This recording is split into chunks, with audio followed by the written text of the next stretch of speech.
어머니, 한 남자가 비명을 지르며 안방으로 뛰어들었습니다. 방 안에는 피로 물든 이불과 숨을 거두어가는 32살 여인이 누워 있었습니다. 그녀의 옆에는 갓 태어난 아기가 울음소리도 제대로 내지 못한 채 축 늘어져 있었습니다. 이것이 10번째였습니다. 남편은 떨리는 손으로 장롱 서랍을 열었습니다. 그곳에는 9번의 출산 기록이 적힌 종이가 있었습니다. 그런데 놀라운 것은 10명을 낳았지만 지금 살아있는 아이는 겨우 3명뿐이라는 사실이었습니다. 도대체 조선시대 사람들은 왜 이렇게 많은 아이를 낳아야 했을까요? 이 이야기가 궁금하시다면 영상 끝까지 봐주세요. 구독과 좋아요는 저에게 큰 힘이 됩니다. 1780년 겨울, 한양 북촌의 한 양반가에서 비명소리가 들려왔습니다. 으아! 안방에서는 한 여인이 온몸을 비틀며 진통을 겪고 있었습니다. 32살의 이씨 부인, 그녀에게 이것은 10번째 출산이었습니다. 산파가 급하게 외쳤습니다. 마님, 힘을 주셔야 합니다. 조금만 더. 하지만 이씨 부인의 얼굴은 이미 핏기가 가시고 있었습니다. 그녀는 15세에 이 집으로 시집온 이후 17년 동안 거의 2년에 한 번꼴로 아이를 낳았습니다. 첫 출산은 16살 때였습니다. 그때 낳은 아들은 돌도 되기 전에 홍역으로 죽었습니다. 두 번째는 18살 딸이었지만 태어난 지 사흘 만에 숨이 끊어졌습니다. 세 번째 출산에서야 비로소 건강한 아들을 얻었습니다. 21살의 일이었습니다. 그 아들이 지금 11살이 되어 사랑방에서 글을 읽고 있었습니다. 네 번째 출산, 23살 때는 쌍둥이를 낳았습니다. 하지만 둘 다 약해서 한 명은 한 달을 못 버텼고 다른 한 명도 100일을 넘기지 못했습니다. 다섯 번째, 25살에 낳은 딸은 다행히 건강했습니다. 지금 7살이 되어 어머니 곁에서 바느질을 배우고 있었습니다. 여섯 번째는 27살 아들이었지만 출산 과정에서 목에 탯줄이 감겨 죽은 채로 나왔습니다. 일곱 번째, 29살 때는 임신 7개월 만에 조산을 했습니다. 아기는 너무 작아서 하루를 넘기지 못했습니다. 여덟 번째는 30살 건강한 아들이었습니다.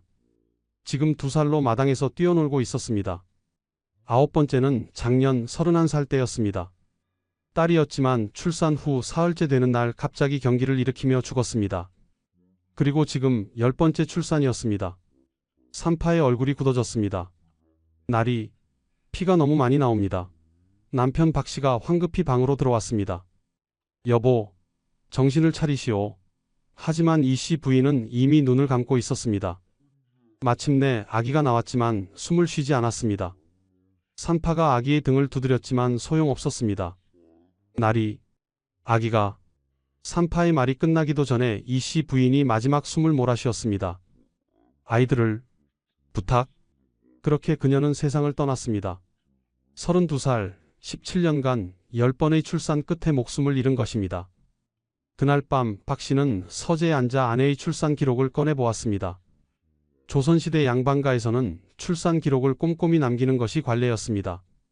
첫째, 1765년생 사망. 둘째, 1767년생 사망. 셋째, 1770년생 생존. 넷째와 다섯째, 1772년생 쌍둥이 모두 사망. 여섯째, 1774년생 생존. 일곱째, 1776년생 사망. 여덟째, 1777년생 사망. 아홉째, 1778년생 생존. 열째, 1779년생 사망. 그리고 오늘 1780년 11번째 출산에서 산모와 아기 모두 사망. 박씨는 붓을 들고 마지막 기록을 남겼습니다. 경신년 동지월 부인 이씨 산후 사망. 향년 32세. 10번의 출산 중 생존한 자식은 셋뿐이로다. 누가 상상이나 했을까요? 조선 최고의 명문가 여인이 17년 동안 쉼 없이 아이를 낳다가 결국 출산으로 목숨을 잃을 줄을. 그녀는 특별히 불운한 경우였을까요? 아닙니다. 이것이 바로 조선시대의 평범한 현실이었습니다. 양반가 여인들은 평균 7명에서 10명의 아이를 낳았습니다. 하지만 그중 절반도 채 어른이 되지 못했습니다. 왜 이렇게 많이 낳아야 했을까요? 왜 여인들은 목숨을 걸고 계속 출산해야 했을까요? 그리고 왜 그렇게 많이 낳았는데도 절반은 죽어야 했을까요? 이야기를 100년 전으로 돌려보겠습니다. 1680년 숙종 6년의 일입니다. 이때는 조선 후기로 접어드는 시기였습니다. 한양의 어느 중인 가문에서 한 여자아이가 태어났습니다. 김씨성을 가진 이 아기는 건강하게 태어났고 부모는 기뻐했습니다. 하지만 기쁨은 오래가지 않았습니다. 조선시대에는 아이가 태어나면 곧바로 금줄을 쳐서 부정한 것을 막았습니다. 금줄에는 붉은 고추와 숯, 솔가지를 달았습니다. 아들이면 고추를, 딸이면 숯과 솔가지를 더 많이 달았습니다. 이것은 단순한 풍습이 아니었습니다. 악귀와 전염병으로부터 아기를 지키려는 절박한 주술이었습니다. 왜냐하면 조선시대에는 아기 5명 중 한두 명은 돌도 되기 전에 죽었기 때문입니다. 승정원 일기의 기록을 보면 1680년대 한양에서는 거의 매년 전염병이 돌았습니다. 천연두, 홍역, 학질이 가장 무서운 병이었습니다. 특히 천연두는 마마라고 불리며 두려움의 대상이었습니다. 한번 유행하면 수백 명의 아이들이 목숨을 잃었습니다. 조선 왕조실록에는 이런 기록이 자주 등장합니다. 한성부의 두창이 크게 유행하여 사망자가 매우 많다. 홍역으로 인해 어린아이 수십 명이 죽었다. 부모들은 아이가 병에 걸리면 무당을 불러 구슬하거나 절에 가서 기도를 올렸습니다. 하지만 대부분 소용없었습니다. 김씨 집안의 딸아이는 다행히 천연두를 피해 5살까지 자랐습니다. 조선시대에는 아이가 5살이 되면 비로소 살았다고 여겼습니다. 그 전까지는 언제 죽을지 모르는 존재였습니다. 그래서 족보에도 5살 이전에 죽은 아이는 아예 기록하지 않는 경우가 많았습니다. 이것은 냉정함이 아니라 현실이었습니다. 너무 자주 아이를 잃다 보니 부모들도 일종의 방어기제를 만든 것입니다. 아이에게 천한 이름을 지어주는 것도 같은 이유였습니다. 쇠돌이, 개똥이, 말똥이 같은 이름들 말입니다. 귀한 이름을 지으면 귀신이 데려간다고 믿었습니다. 의녀와 산파가 있었지만 이들이 할 수 있는 일은 제한적이었습니다. 의녀는 왕실과 양반가의 부인들을 돌보는 여성 의료인이었습니다. 하지만 의녀들도 제대로 된 의학 교육을 받지 못했습니다. 주로 침과 뜸, 그리고 간단한 약재를 다루는 정도였습니다. 출산은 더욱 위험했습니다. 난산이 되면 산모와 아기 모두 목숨을 잃는 경우가 흔했습니다. 동의보감에는 출산과 관련된 처방이 기록되어 있지만 대부분 산후조리에 관한 것이었습니다.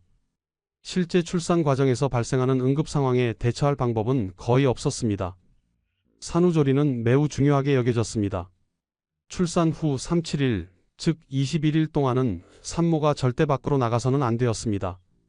찬바람을 쐬거나 찬물을 만지는 것도 금기였습니다. 미역국을 먹고 따뜻하게 몸을 보호해야 했습니다. 하지만 가난한 집에서는 이마저도 제대로 지키기 어려웠습니다.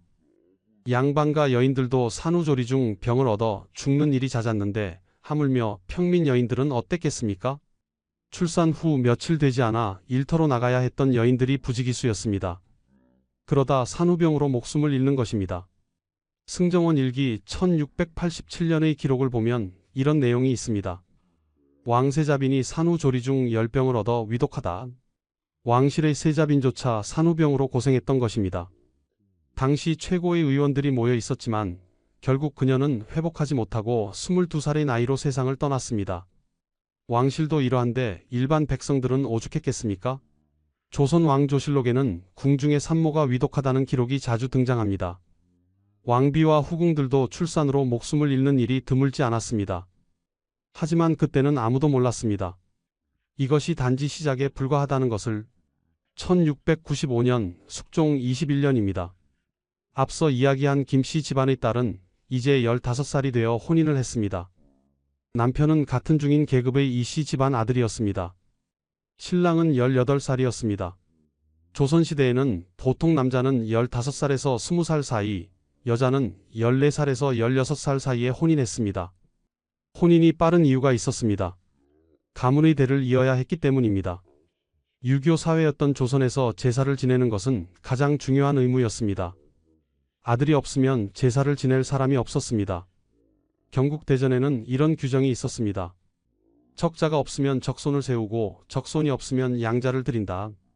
양자를 드리는 것도 아무나 되는 것이 아니었습니다. 반드시 같은 학렬의 친족 중에서 골라야 했습니다. 그것도 윗대 형제의 아들 중에서 선택해야 했습니다. 규칙이 복잡했고 양자를 두는 것 자체가 가문의 수치로 여겨지기도 했습니다. 그래서 모든 집안이 간절히 원한 것은 자기 아들을 낳는 것이었습니다. 김 씨 부인도 시집간 지 1년 만에 첫 아이를 임신했습니다. 16살이었습니다. 하지만 첫 출산은 순조롭지 않았습니다. 진통이 이틀이나 계속되었습니다. 산파가 말했습니다. 아기가 거꾸로 있습니다. 여가, 즉 아기의 자세가 바르지 않은 것이었습니다. 조선시대에는 이런 경우 산모와 아기 모두 목숨을 잃는 일이 흔했습니다.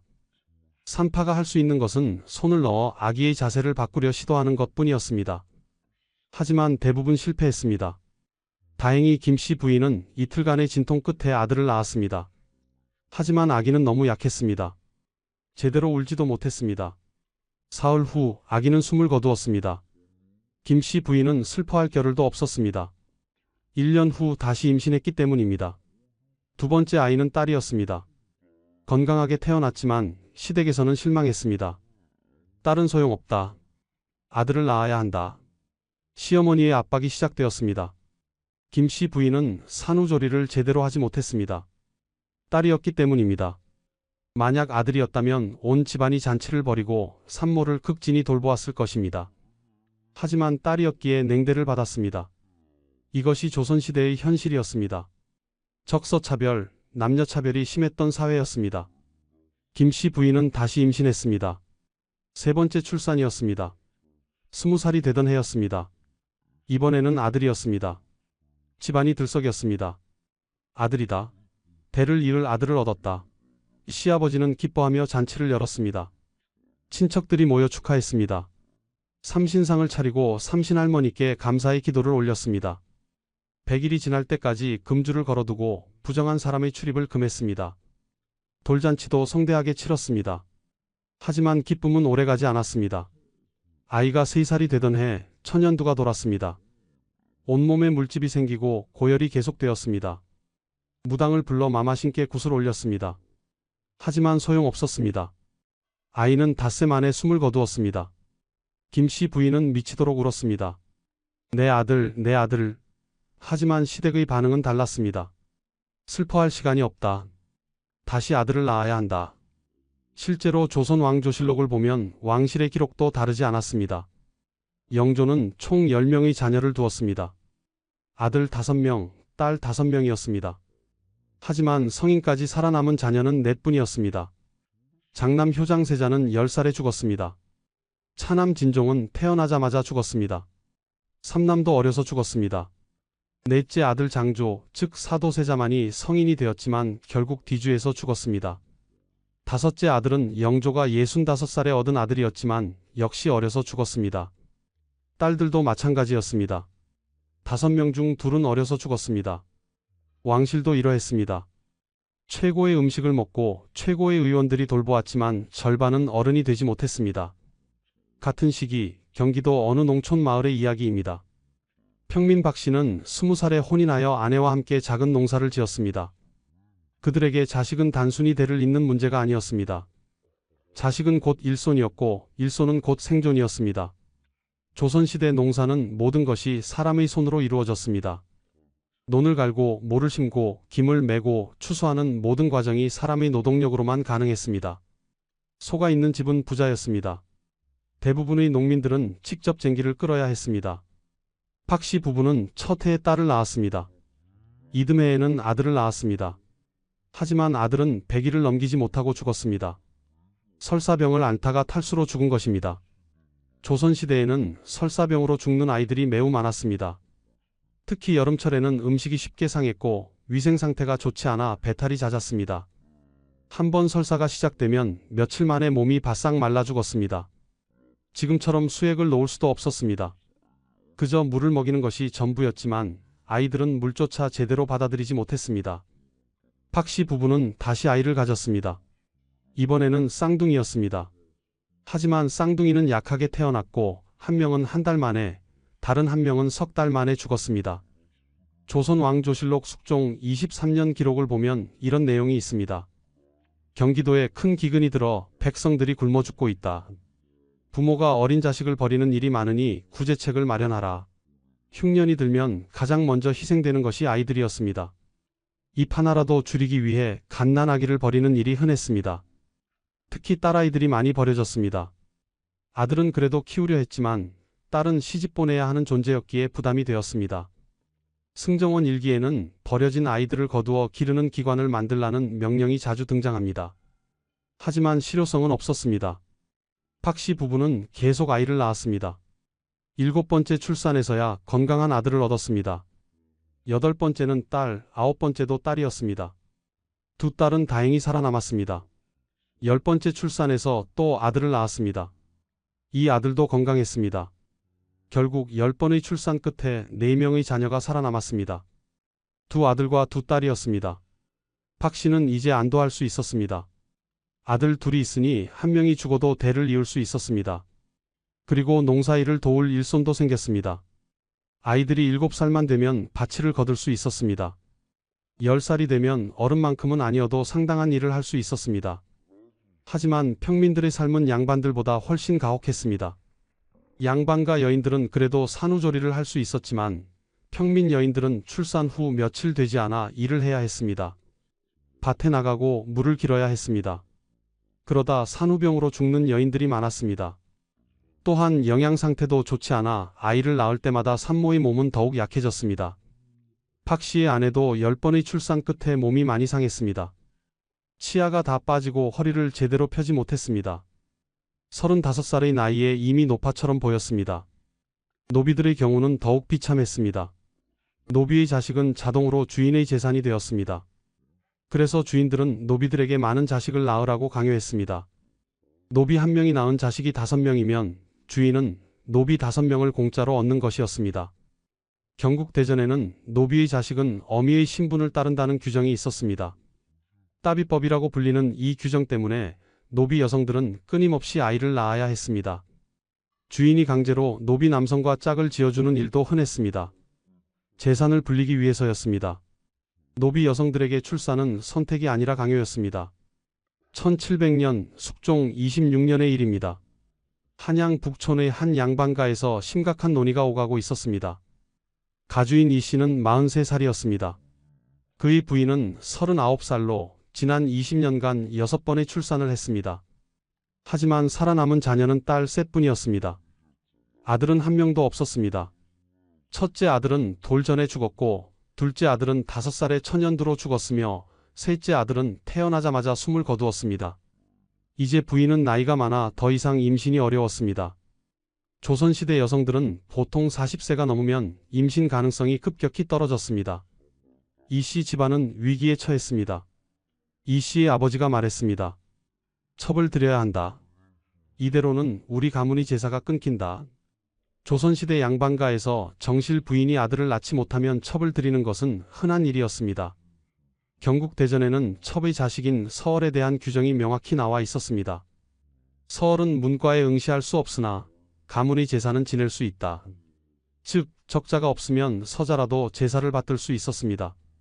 적자보다는 못하지만 대가 끊기는 것보다는 나았습니다. 이 씨는 고민 끝에 첩을 드리기로 결정했습니다. 정실 부인은 눈물을 흘렸지만 거부할 수 없었습니다. 아들을 낳지 못한 것이 그녀의 죄였기 때문입니다. 20살의 젊은 여인이 첩으로 들어왔습니다.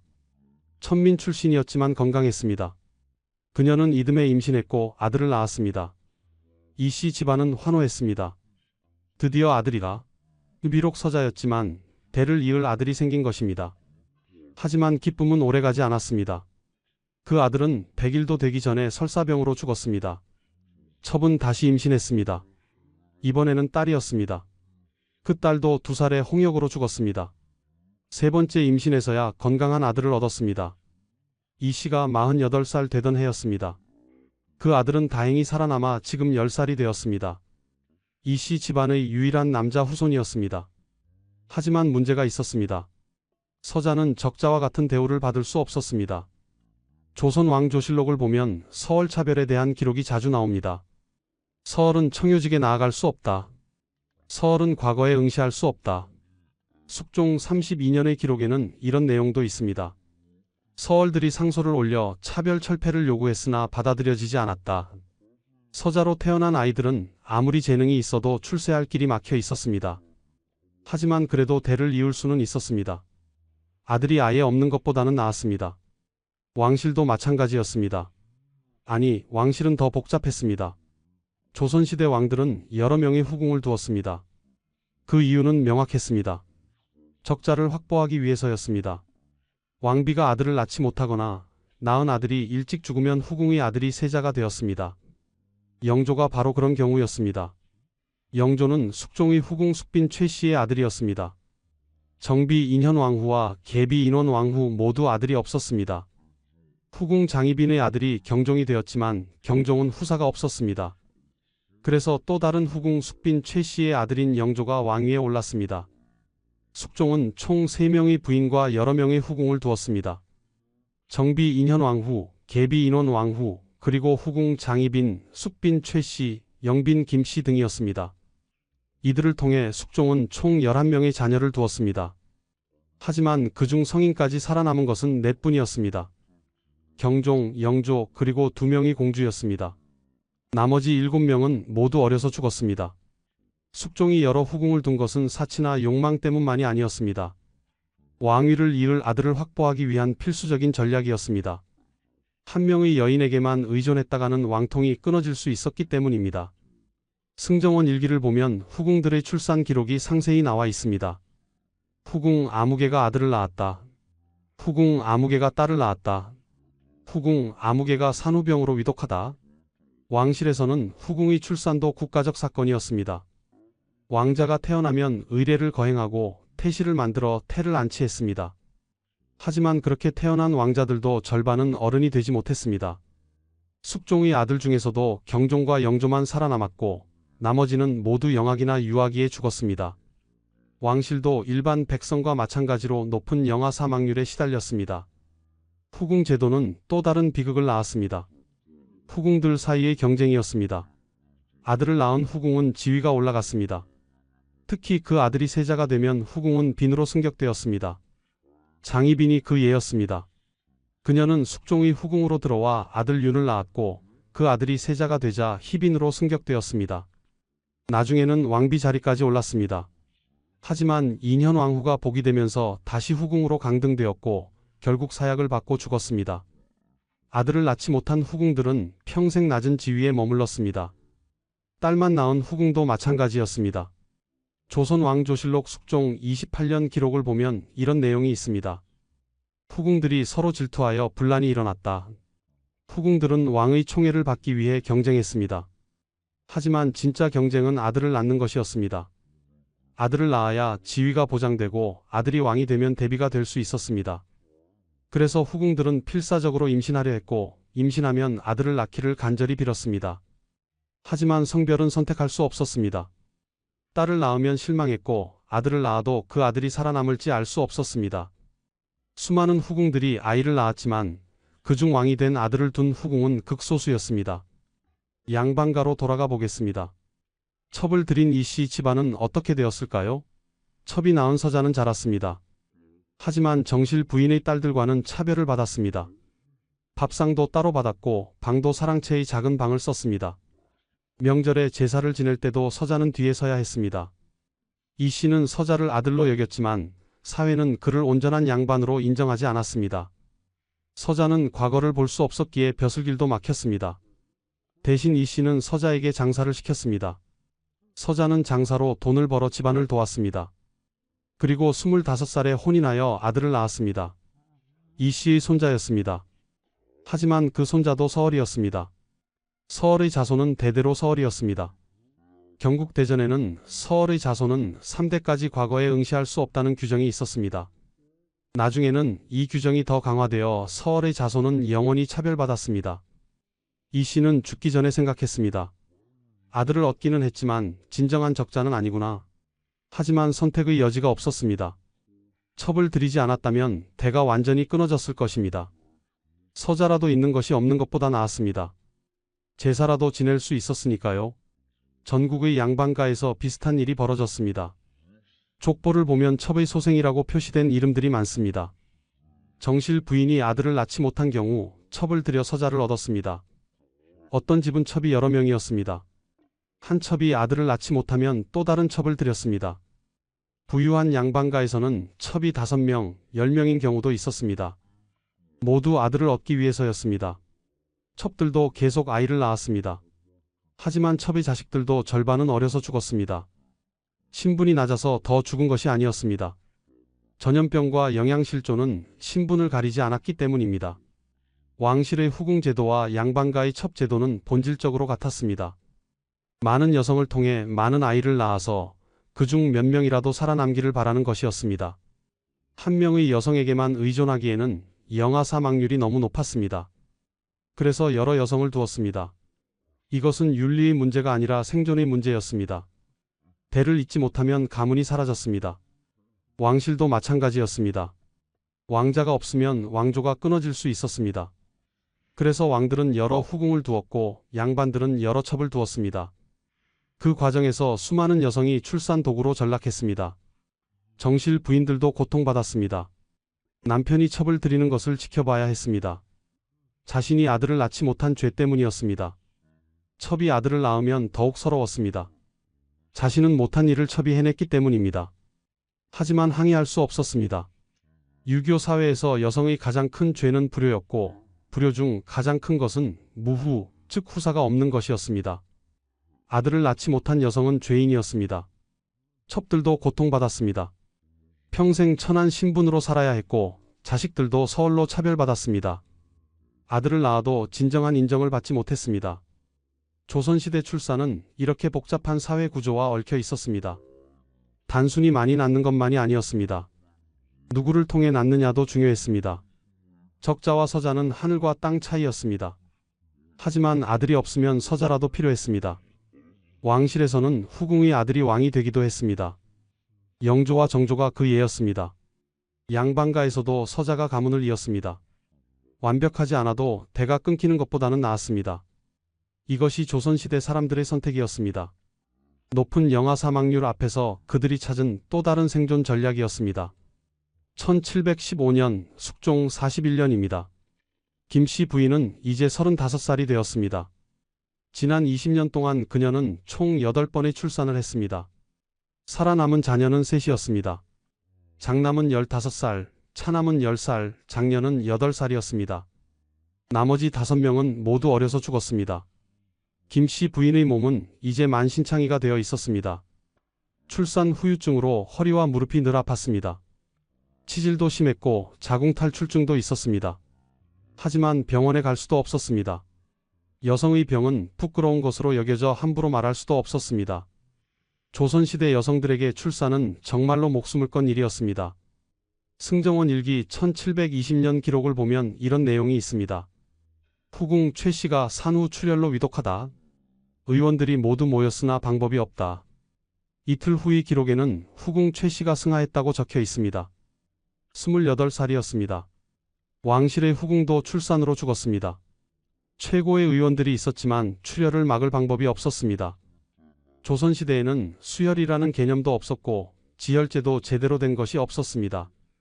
산모가 출혈로 죽어가는 것을 그저 지켜볼 수밖에 없었습니다. 난산도 큰 문제였습니다. 아기가 너무 크거나 골반이 좁거나 아기의 자세가 잘못되면 난산이 되었습니다. 이럴 때 산파가 할 수 있는 것은 손으로 아기를 밀어내려는 시도뿐이었습니다. 하지만 대부분 실패했습니다. 산모는 며칠씩 진통을 겪다가 기진맥진해져서 죽었습니다. 아기도 함께 죽었습니다. 조선 왕조실록에는 왕비가 난산으로 고통받고 있다는 기록이 여러 번 나옵니다. 왕비조차 난산으로 목숨을 잃을 뻔한 적이 있었습니다.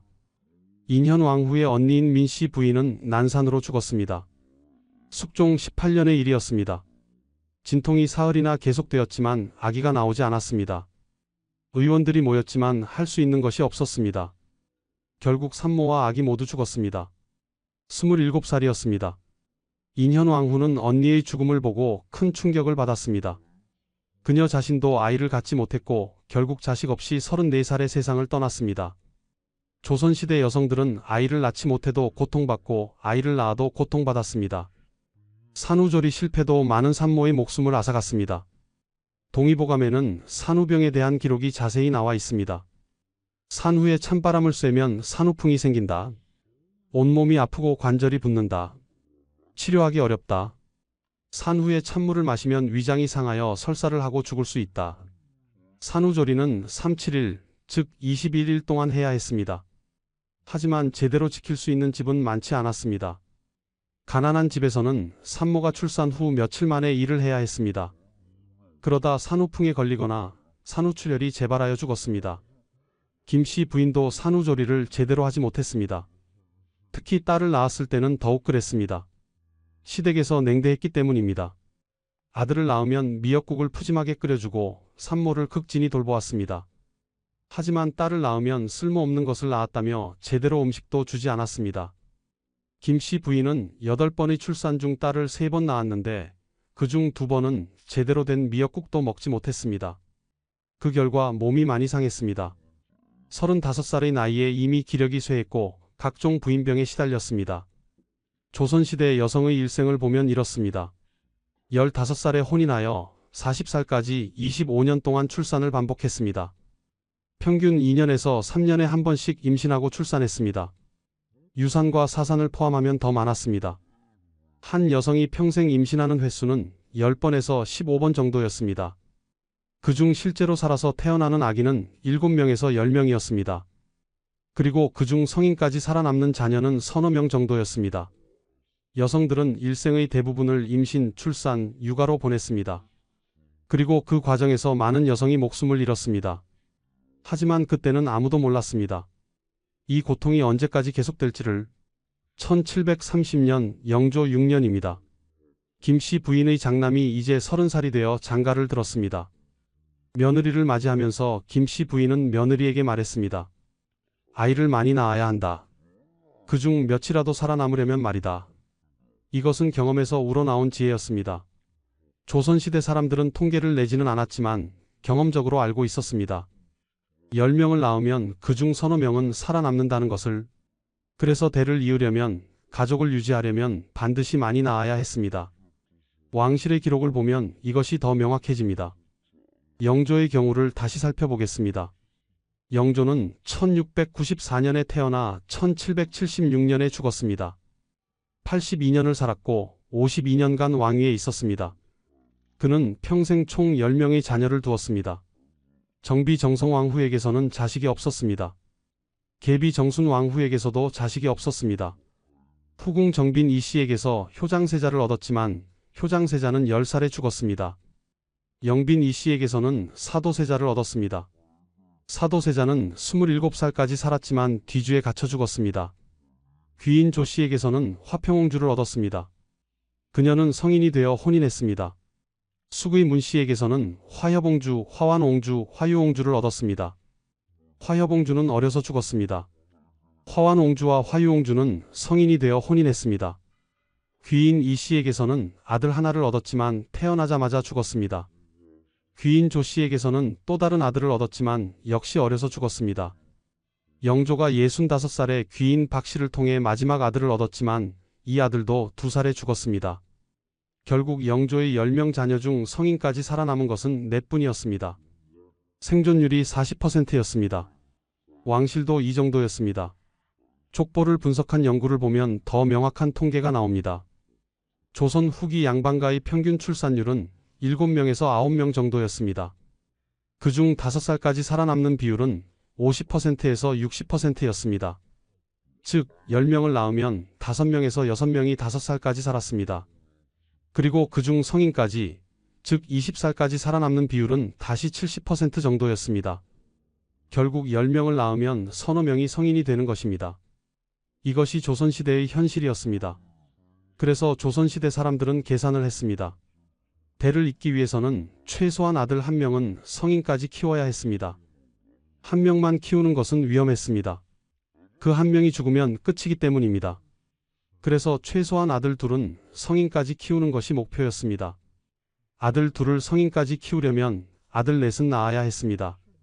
4 중 2는 어려서 죽을 것이기 때문입니다. 그런데 조선시대에는 성비 선택이 불가능했습니다. 남자를 낳을지 여자를 낳을지 알 수 없었습니다. 그래서 더 많이 낳아야 했습니다. 10명을 낳으면 대략 5명은 아들, 5명은 딸이었습니다. 5명의 아들 중 2은 어려서 죽고 셋이 5살까지 살았습니다. 그중 1명 정도가 또 10살 전에 죽으면 결국 2이 성인까지 살았습니다. 이것이 조선시대 사람들의 계산이었습니다. 통계학을 몰랐지만 경험으로 알았습니다. 많이 낳아야 며칠이라도 산다는 것을. 왕실에서도 마찬가지였습니다. 왕은 여러 후궁을 두었고 후궁들이 계속 아이를 낳게 했습니다. 적자를 확보하기 위해서였습니다. 만약 정비가 아들을 낳지 못하면 후궁의 아들을 세자로 삼았습니다. 그래서 왕실에서는 후궁 제도가 필수였습니다. 많은 여성이 아이를 낳아야 그중 하나라도 왕위를 이을 수 있었기 때문입니다. 민간에서도 금줄, 삼신상, 삼신할머니 신앙이 발달했습니다. 아이가 태어나면 대문에 금줄을 쳤습니다. 아들이면 붉은 고추와 숯을, 딸이면 솔가지와 숯을 달았습니다. 이것은 부정한 것을 막기 위한 주술이었습니다. 집 안에는 삼신상을 차려놓고 매일 정한 수를 떠놓고 빌었습니다. 삼신할머니, 우리 아기를 지켜주소서. 100일까지 무사히 넘기고 돌까지 무사히 넘기고 5살까지 무사히 넘기기를 빌었습니다. 하지만 기도만으로는 부족했습니다. 전염병이 돌면 아무리 빌어도 아이들은 죽어갔습니다. 1750년 영조 26년입니다. 경상도 안동의 한 양반가에서 아이가 태어났습니다. 가주인 김씨는 기뻐하며 아이의 이름을 지으려 했습니다. 그런데 할아버지가 말했습니다. 아직 이름을 짓지 마라. 100일이 지나고 돌이 지나고 5살이 될 때까지 기다려라. 김씨는 의아해했습니다. 아버님, 왜 그러십니까? 할아버지가 대답했습니다. 이름을 너무 일찍 지으면 저승사자가 데려간다. 천한 이름으로 불러야 귀신이 거들떠보지 않는다. 이것은 미신이 아니었습니다. 조선시대 부모들이 자식을 지키기 위해 찾아낸 절박한 생존 전략이었습니다. 그래서 그 아이는 개똥이라고 불렸습니다. 양반집 아들임에도 불구하고 말입니다. 이웃집 아이는 쇠똥이, 그 옆집 아이는 말똥이었습니다. 마을의 아이들은 거의 모두 이런 천한 이름을 가지고 있었습니다. 돌쇠, 막동이, 칠복이, 팔복이 같은 이름들이었습니다. 왜 이렇게 천한 이름을 지었을까요? 조선시대 사람들은 믿었습니다. 귀한 이름을 지으면 귀신이 시샘하여 아이를 데려간다고. 천한 이름을 지으면 귀신이 저런 천한 것은 데려갈 가치도 없다며 지나친다고 믿었습니다. 이것은 단순한 미신이 아니었습니다. 너무 자주 아이를 잃다 보니 부모들이 만들어낸 심리적 방어 기제였습니다. 승정원 일기를 보면 왕실에서도 비슷한 풍습이 있었습니다. 왕자와 공주가 태어나면 정식 이름을 바로 짓지 않았습니다. 대신 아기씨, 도련님이라고 불렀습니다. 정식 이름은 돌이 지나고 나서야 지었습니다. 영조의 손자인 정조도 어릴 때는 원손이라고만 불렸습니다. 정식 이름사는 나중에 지어졌습니다. 왕실조차 아이가 살아남을지 확신할 수 없었기 때문입니다. 이름을 일찍 짓는 것은 아이의 존재를 공식화하는 것이었고 그것은 곧 기대와 애착을 의미했습니다. 하지만 기대가 크면 상실의 고통도 컸습니다. 그래서 일부러 이름을 늦게 지었습니다. 족보에도 이런 흔적이 남아 있습니다. 많은 족보를 보면 5살 이전에 죽은 아이들은 아예 기록되지 않았습니다. 이름도 없이 자녀 중 요절이라고만 적혀 있었습니다. 어떤 족보에는 첫째, 둘째, 셋째 모두 요절이라고만 되어 있고 넷째부터 이름이 나옵니다. 넷째가 5살을 넘겨 살아남았기 때문입니다. 이것은 냉정함이 아니었습니다.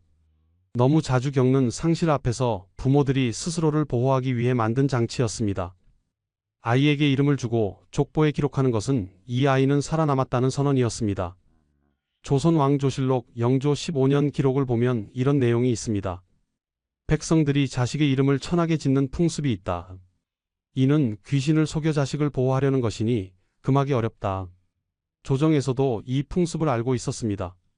하지만 금지하지 않았습니다. 부모의 절박한 심정을 이해했기 때문입니다. 양반 관료들도 자신의 자식에게 천한 이름을 붙였습니다.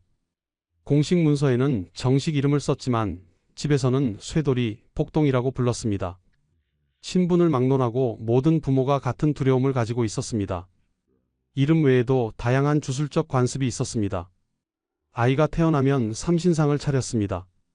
깨끗한 방 한쪽에 작은 상을 놓고 정화수 한 그릇과 쌀 한 그릇을 올렸습니다.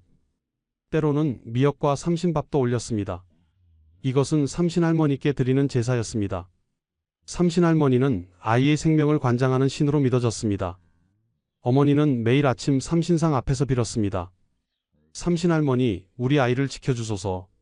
천연두도 피하게 해주시고 홍역도 피하게 해주소서. 부디 5살까지만이라도 무사히 자라게 해주소서. 금줄도 중요한 주술이었습니다. 아이가 태어나면 대문에 금줄을 쳤습니다. 새끼줄에 붉은 고추, 숯, 솔가지를 달았습니다. 아들이면 고추를 많이, 딸이면 솔가지를 많이 달았습니다. 금줄은 21일 동안, 즉 37일 동안 걸어두었습니다. 이 기간 동안 부정한 사람의 출입을 금했습니다. 상을 당한 사람, 월경 중인 여성, 병든 사람은 집에 들어올 수 없었습니다. 금줄은 단순한 장식이 아니었습니다. 악귀와 전염병으로부터 아이를 지키는 결계였습니다. 부모들은 진심으로 믿었습니다. 금줄이 아이를 지켜준다고. 백일잔치와 돌잔치도 깊은 의미가 있었습니다. 백일은 아이가 태어나서 처음으로 맞는 큰 고비였습니다. 백일을 무사히 넘기면 일단 안도했습니다. 백일잔치를 하며 떡을 나눠주었습니다. 백설기라는 하얀 떡이었습니다. 이웃들에게 떡을 나눠주면 이웃들이 100살까지 살아라라고 축복해 주었습니다. 이것도 주술이었습니다. 많은 사람의 축복을 받으면 아이가 오래 산다고 믿었습니다. 돌잔치는 더 큰 의미가 있었습니다. 돌까지 살았다는 것은 가장 위험한 시기를 넘겼다는 뜻이었습니다. 돌잔치에서는 돌잡이를 했습니다. 아이 앞에 책, 붓, 돈, 활 등을 놓고 무엇을 잡는지 보았습니다. 이것으로 아이의 미래를 점쳤습니다. 하지만 100일과 돌을 넘겨도 안심할 수 없었습니다. 진짜 고비는 5살까지였습니다. 조선시대에는 아이는 5살이 되어야 사람이라는 말이 있었습니다. 5살이 되기 전까지는 언제 죽을지 모르는 존재였습니다. 실제로 통계를 보면 5살 이전 사망률이 30%에서 50%였습니다. 10명 중 서너 명은 5살이 되기 전에 죽었습니다. 그래서 부모들은 5살이 될 때까지 매일 불안했습니다. 아침에 깨어나면 먼저 아이가 숨 쉬는지 확인했습니다. 밤새 죽지 않고 살아있으면 감사했습니다. 5살이 되면 비로소 정식 이름을 지었습니다. 그 전까지 개똥이로 불리던 아이는 이제 김진사, 이서방이라는 이름을 받았습니다. 그리고 족보에 기록되었습니다. 아무개의 장남 아무개, 모년 모월 모일 출생. 이제 이 아이는 공식적으로 존재하는 사람이 되었습니다. 부모는 비로소 안도하며 아이에게 애정을 쏟기 시작했습니다.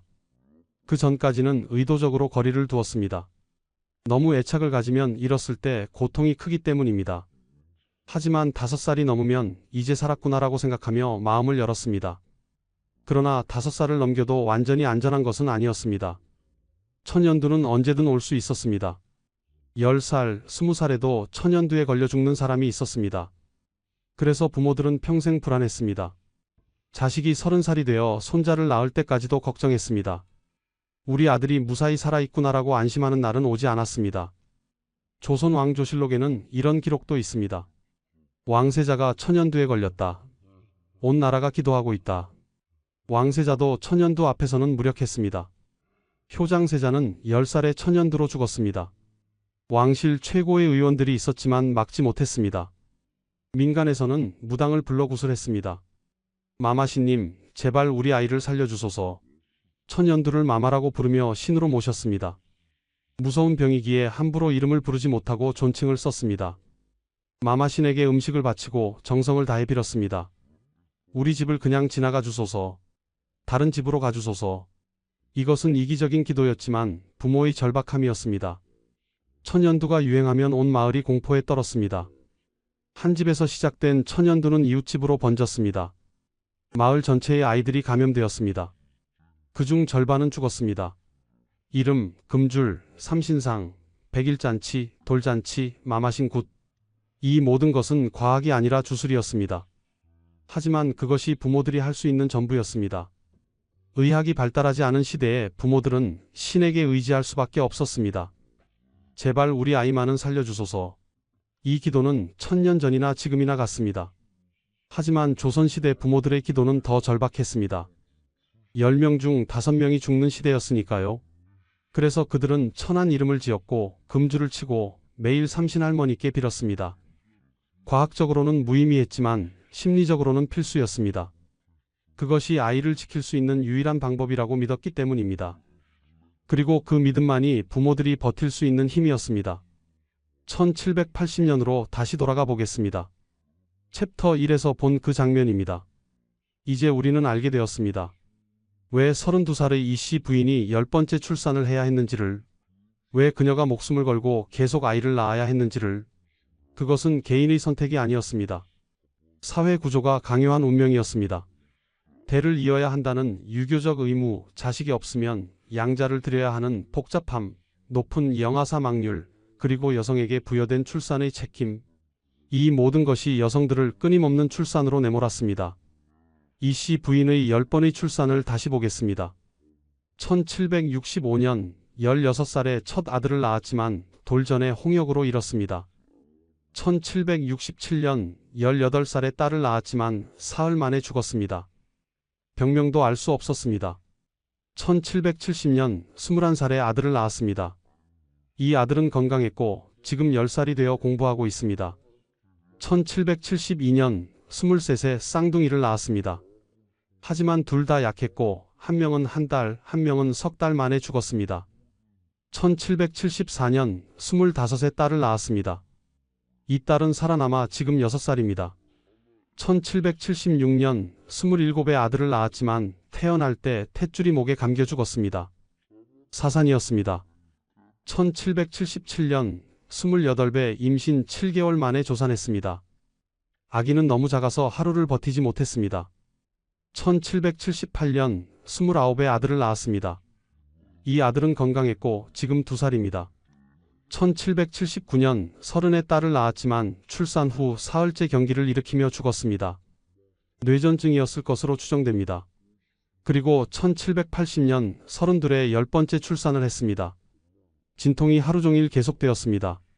아기가 나왔지만 숨을 쉬지 않았습니다. 산모는 출혈이 멈추지 않았습니다. 산파가 할 수 있는 것은 아무것도 없었습니다. 그렇게 이씨 부인은 세상을 떠났습니다. 남편 박 씨는 서재에 앉아 아내의 출산 기록을 보며 눈물을 흘렸습니다.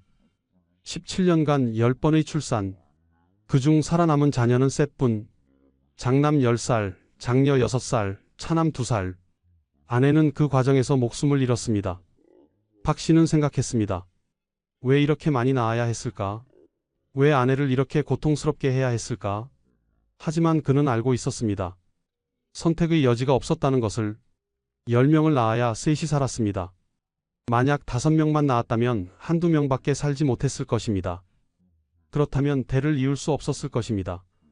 박 씨의 집안을 보면 이것이 더 명확해집니다. 박 씨의 아버지도 8번의 출산 끝에 아들 1명을 얻었습니다. 그 아들이 바로 박 씨였습니다. 박 씨의 형제는 없었습니다. 7번은 모두 딸이거나 일찍 죽은 아들들이었습니다. 8번째에야 박 씨가 태어나 살아남았습니다. 만약 박 씨의 아버지가 8번을 시도하지 않았다면 박 씨는 태어나지 못했을 것입니다. 그리고 박 씨의 대도 끊어졌을 것입니다. 박 씨도 마찬가지였습니다. 10번을 시도해서 3명을 얻었습니다. 그중 아들은 둘이었습니다. 한 명이 죽어도 한 명은 남았습니다. 하지만 대가는 컸습니다. 아내의 목숨이었습니다. 박 씨는 재혼해야 했습니다. 자식들을 돌볼 사람이 필요했고 무엇보다 아직 나이가 35이었기 때문입니다. 1년 후 박 씨는 23의 여인과 재혼했습니다. 새 아내도 곧 임신했습니다. 그리고 아이를 낳았습니다. 그렇게 출산은 다시 시작되었습니다. 새 아내도 앞으로 10년간 6번의 출산을 할 것입니다. 그중 몇 명이 살아남을까요? 그것은 아무도 모릅니다. 오직 하늘만이 알 뿐입니다. 이것이 조선시대의 현실이었습니다. 끝없는 출산, 끝없는 죽음, 그리고 살아남은 자들의 삶. 1890년 고종 27년입니다. 박 씨 집안의 후손들은 여전히 한양에 살고 있었습니다. 하지만 세상은 많이 달라져 있었습니다. 100년 전과 비교하면 놀라운 변화들이 일어났습니다. 가장 큰 변화는 서양 의학이 들어온 것이었습니다. 1876년 강화도 조약 이후 서양 의료기술이 조선에 유입되기 시작했습니다. 특히 종두법, 즉 천연두 예방접종이 도입되면서 큰 변화가 생겼습니다. 1879년 부산의 일본인 의사가 종두를 시작했고 1880년대에는 한양에도 보급되었습니다. 종두법의 효과는 놀라웠습니다. 천연두로 죽는 아이들이 급격히 줄어들었습니다. 조선 말기 기록을 보면 종두를 맞은 아이들의 천연두 발병률은 거의 제로에 가까웠습니다. 천연두는 조선시대 내내 가장 무서운 전염병이었습니다. 매년 수천 명의 아이들이 천연두로 목숨을 잃었습니다. 하지만 종두법이 보급되면서 이 공포에서 조금씩 벗어나기 시작했습니다. 박 씨의 6대손은 종두를 맞았습니다. 그 덕분에 천연두에 걸리지 않았습니다. 100년 전이었다면 분명히 죽었을 것입니다. 하지만 여전히 많은 것이 변하지 않았습니다. 출산율은 여전히 높았습니다. 1890년대 조선 여성들은 여전히 평균 6명에서 8명의 아이를 낳았습니다. 종두법이 도입되었지만 다른 전염병들은 여전히 기승을 부렸습니다. 홍역, 학질, 설사병 등으로 아이들이 계속 죽었습니다. 영아 사망률은 여전히 높았습니다. 5살 이전 사망률이 30% 정도였습니다. 100년 전의 50%보다는 나아졌지만 여전히 3명 중 1명은 5살을 넘기지 못했습니다. 출산으로 죽는 산모들도 여전히 많았습니다.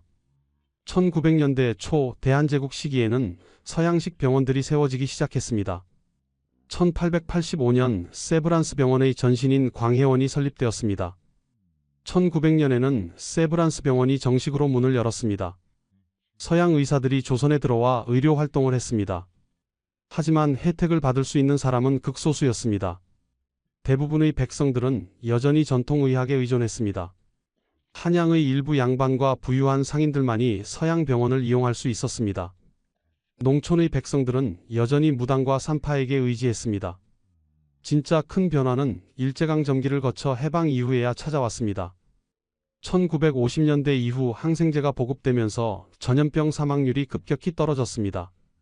1960년대에는 예방접종이 전국적으로 시행되었습니다. 천연두, 홍역, 백일해, 디프테리아 등의 예방접종이 의무화되었습니다. 영아 사망률이 급격히 떨어지기 시작했습니다. 1960년대 영아 사망률은 1000명당 80명 정도였습니다. 1970년대에는 40명으로 1980년대에는 20명 이하로 떨어졌습니다.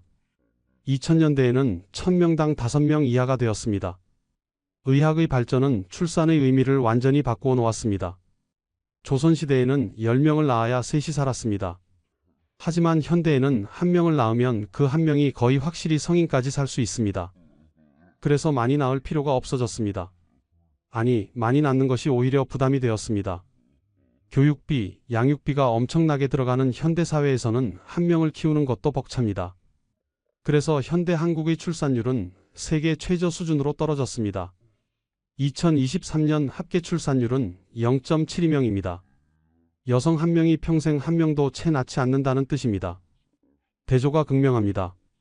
조선시대에는 10명을 낳아 셋을 키웠습니다.